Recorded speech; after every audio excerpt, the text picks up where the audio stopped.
Euskarari buruz hitz egingo dugu Bilboko hezkuntzan 1900 eta 1950 urteen artean. Euskara 19. mendearen amaieran indarra galtzen joan zela, hori egia da. Jende asko etorri zela ere bai.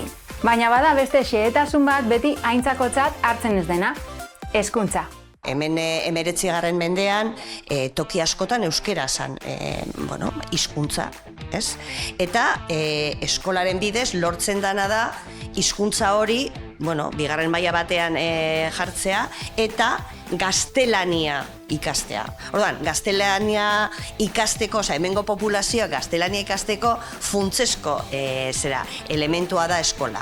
Hori ez da beharrezkoa, Murtzian denek hitz egiten dute zuten gaztelaniaz. Baina hemen badago elemento bat, estatu liberala, zuek gogoratu, Kadizeko gorteek eta hori esaten duten, nahi dute eraiki estatu liberala, eta estatu liberalak dauka hizkuntza bat territorio batean. Orduan, Espainiaren eraikuntzarako, hizkuntza importantea da, eta zeintzuk dira hizkuntz diferentziala daukatenak. Nagusiki, katalanak eta euskaldunak. Galegoak bebai, baina hemen dago fokoa. Egoera horren aurrean, Euskadin lehen mugimendu abertzaleak sortu ziren eta euskaraz irakasteko lehen saiakerak ere bai.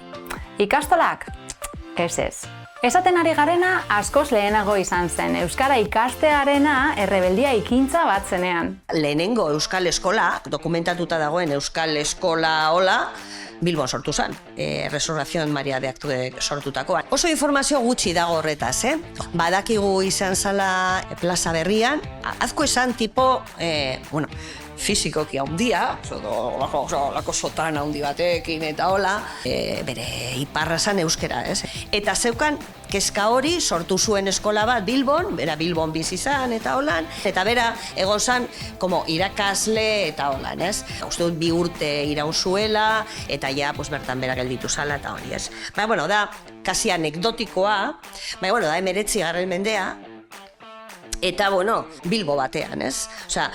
Hemen zerbait egin beharra dago. Euskararena errusiar mendi bat izan zen, gerra iritsi zen arte, eta bagoia geldirik geratu zen behean.